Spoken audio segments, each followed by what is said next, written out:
The show revolves around the life of Ray Shoesmith, a hitman for hire who balances his criminal activities with his obligations to friends and family. He has a 7-year-old daughter, Brittany, and his ex-wife, Jacinta. Ray is also the caretaker of his sick brother, Bruce. At the start of the episode, Ray has a meeting with his boss, Freddy's associate, Maddie. He questions Maddie why he didn't put the bet on Freddy's gambling. Initially, the guy tries to lie and wriggle his way out of the situation, but when Ray keeps on insisting, he admits his mistake. As a result, Ray teaches him a lesson by pushing him off the stairs. Later, Ray meets Freddy at a nightclub to collect his payment.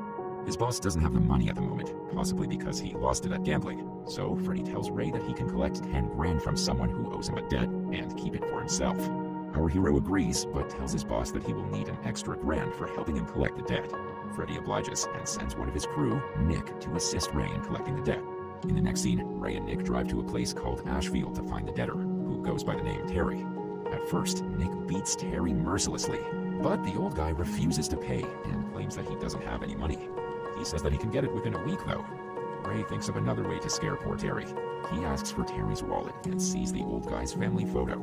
He then jots down Terry's address, threatening him by claiming that he will go to his home to apparently deal with his family instead.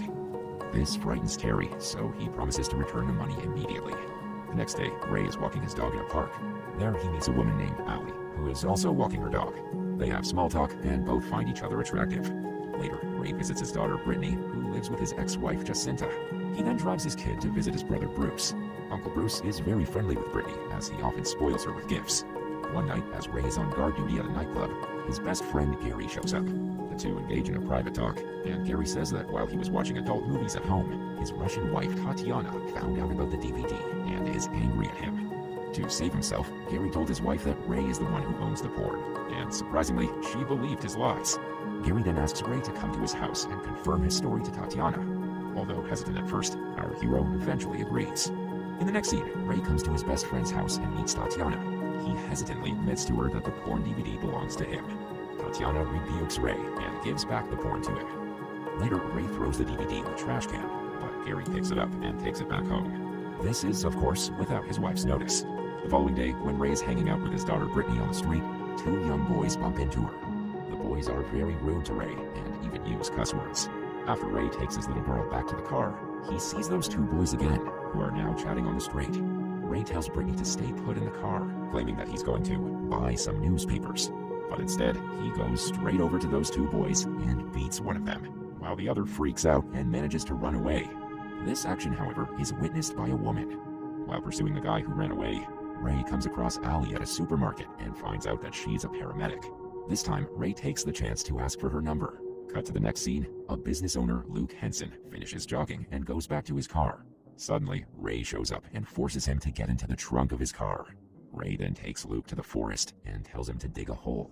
While Luke is doing so, Ray kills him then and there, and buries him in the same hole which had been dug by Luke. One morning when they're at home, Brittany asks her father if Santa Claus is real. Ray can't lie to his daughter, so he says that Santa Claus is completely fake. After Brittany asks about Jesus, Easter Bunny, and Tooth Fairy, Ray doesn't want to break his little girl's heart, so he tells her that unicorns are real. He then makes up a story about when he drove to the Blue Mountains and saw a unicorn there before it flew off. Later, some cops come to Ray's house and summon him to meet at court for beating the 2 young men the other day. Consequently, he's instructed to attend anger management therapy. That night, Ray goes to Freddy's nightclub, the Playhouse. Freddy informs him that Luke is not the guy they're supposed to kill. This makes Ray feel very bad about what he did, so he angrily tells his boss to give him the right name next time. Cut to the next scene, Ray goes on a lovely date with Allie. They get to know each other and share their past. Allie mentions her failed marriage at 21, and Ray comments that she dodged the bullet. The two end their date at Ray's place, where they get intimate with each other. The following day, Ray suddenly gets a call from the hospital. It turns out that Gary is currently in a coma. When he arrives at the hospital, Ray comforts Tatiana and asks Gary's brother-in-law, Vasily, what happened. The latter reveals that it was a gun deal gone wrong. According to him, while he and Gary were conducting their illegal business, some men interrupted their meeting, bashed Gary in the head, and ran away with all the guns. As Ray listens to all this, he notices a lot of things that just don't make sense, such as why the robbers didn't beat Vasily, and why his knuckles don't have any bruises, despite Vasily claiming that he beat up one of the robbers. That night, Ray comes to Vasily's house, beats him, and forces him to tell the truth. The latter denies any wrongdoings at first, but when Ray threatens to kill him, he finally speaks up. He reveals that he and his associate, Hassan, set Gary up, but they didn't expect that the robbers would bash him this badly. Hearing this, an enraged Ray forces Vasily to call Hassan. When the guy arrives, Ray holds him at gunpoint. Out of fear, Hassan confirms the truth that the rest of the robbers beat Gary. Next up, our hero follows Hassan's information about the robbers and goes after them. He kills 2 of the men responsible for beating Gary. The next day, Gary wakes up from his coma and thanks Ray for taking care of him. Later, Ray visits his ex's place to spend some time with his daughter. There, Jacinta berates Ray for telling Brittany that Jesus isn't real, especially when she and her new husband have decided to raise Brittany as a Christian. In response, Ray says that he was telling the truth, and that he doesn't want his child to believe in tales before driving off. After this, Ray attends the court-ordered anger management therapy session. The therapy is, in a way, okay for him, since the alternative is prison. However, his first meeting doesn't go very well. The room is filled with guys beating their wives and kids, which doesn't match Ray's character. Therefore, he has to speak since he doesn't just have anger issues, but impulse control. When he tells the group that he doesn't belong in this room full of wife and children beaters, it gets on the nerves of another attendee. This leads to Ray almost getting into a fight with the man, but he's eventually stopped by the therapist. Unfortunately, this isn't Ray's only issue of the day. His boss Freddy informs him that the guys he bashed for putting Gary in a coma belong to a crew run by his son-in-law's brother, Davros. Freddy then insists Ray sit down with Davos to smooth the waters. The next day, Vasily, while on drugs, breaks into Gary's house to rob the contents of his safe. Gary, who has just returned home from the hospital, manages to send an SOS text to Ray, who is out shopping with Ali. Gary buys some time by giving several excuses, such as not knowing the combination for the safe. Thankfully, Ray comes to his rescue and promptly deals with Vasily.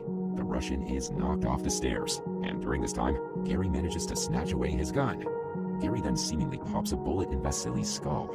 At the same time, Tatiana arrives home, sending the 2 friends into a state of panic. Gary tries to cut the body into pieces so that it can be easier for them to dump it, while Ray tries to hide the incident from Tatiana.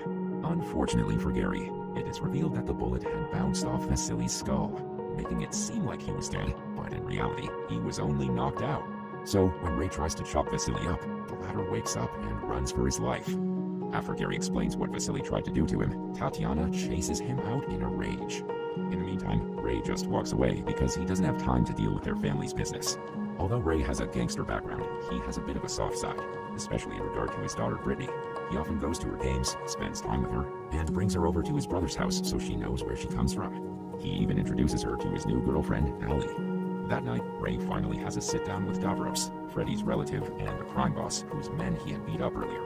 However, the meeting doesn't necessarily go well. Ray is clearly there as a favor to his boss Freddy, and with Davros starting the meeting off by refusing to shake Ray's hand, he pretty much is dead to him. After all, what Ray desires the most is respect. Enraged, Davros sends 3 men after our hero. In the next scene, Ray and Ali go out shopping in a nearby supermarket. When they're done, 2 men keep him from being able to back out of a spot in the parking lot. When they become verbally abusive to Ray, he handles the situation physically. He gets out of his car and beats them violently until they run away. Ali is shocked to see this side of his personality. Later, when she confronts him about the recent incident, he tells her that he was only doing society a favor by punishing the bad guys. That night, Ray notices Davros' men watching his house and lures them into a remote area. When he arrives at an old and abandoned factory, he gets out of the car and readies himself with a bulletproof vest and a Patchett submachine gun, recently gifted to him by Gary. When Davros' men arrive in their car, he opens fire and mercilessly kills them all. After his work is done, Ray returns home to Ali, who can smell the gunpowder on him, but cannot identify it. The following day, Ray and Gary plan to rob a drug dealer, and they want Nick to join them, as he will be the one driving their car. Nick mentions that he is in with the plan, before excusing himself to the bathroom. He tries to call someone, but mistakenly drops his phone inside the toilet. Nick then tells Ray and Gary that he'll be going out to get some smokes. However, in reality, he goes to a nearby telephone booth and dials a number. Ray, who had followed him outside, catches him trying to report his partner. It turns out that Nick is actually an undercover cop. As he doesn't have a gun with him, Nick gives himself up. Ray and Gary then drive him out into the wilderness, and they're stuck up on what to do with Nick. Naturally, that decision is up to Ray, since Gary doesn't like getting his hands dirty.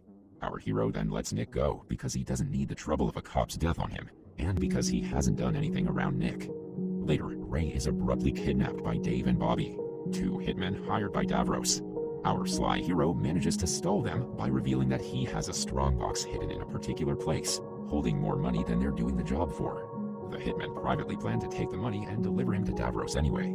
After a while, Ray leads them to a strongbox, but claims to not remember the combination. He then suggests they buy a gas-cutting torch in a nearby hardware store so that they can get the strongbox open. Ray is told to sit inside the trunk of the car as Dave and Bobby drive up to the hardware store. As Dave buys a gas-cutting torch, Bobby leaves Ray in the trunk of their car to go buy cigarettes, and when they return, they surprisingly find the car gone. The next scene shows how the car mysteriously disappeared from the parking lot. In a flashback, we see two petty criminals arriving in front of the store. They look around and steal Dave and Bobby's car with Ray still in the trunk. They then drive to a mechanic to sell the car. The mechanic mentions that he will give them money only once he has all the parts checked. The criminals then take away the strongbox and leave the car to the mechanic. Later, the mechanic hears some noise coming out from the car as Ray is thumping from inside for help. Since he doesn't want to get into trouble, the mechanic drives the car to a forest area and abandons it. After many attempts, Ray finally escapes from the trunk and gets into the car. He drives around and enters a takeaway restaurant where he comes across the same two crooks with his strongbox. He then follows them and takes away the box, only to be found and once again kidnapped by Dave and Bobby. Dave says that the plan is still on, so they drive him out into the woods to meet Davros, who has been waiting for them. After this, Ray is told to dig a graveyard nearby. Next, Davros hands Dave his share of the payment, but Bobby lets it slip that they have Ray's strongbox. Enraged, Davros demands they share the money from the strongbox with him as well. As Bobby cuts it open with a gas cutter, the empty, rigged strongbox explodes, injuring everyone. Since Ray was a little further digging a grave as told, he is the least injured. This allows him enough time to kill Davros and Bobby.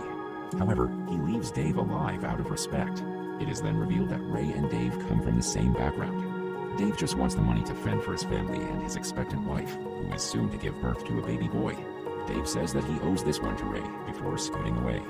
In the final scene, Ray gets a call from Allie, and he informs her that he will be late to meet her tonight because of work obligations.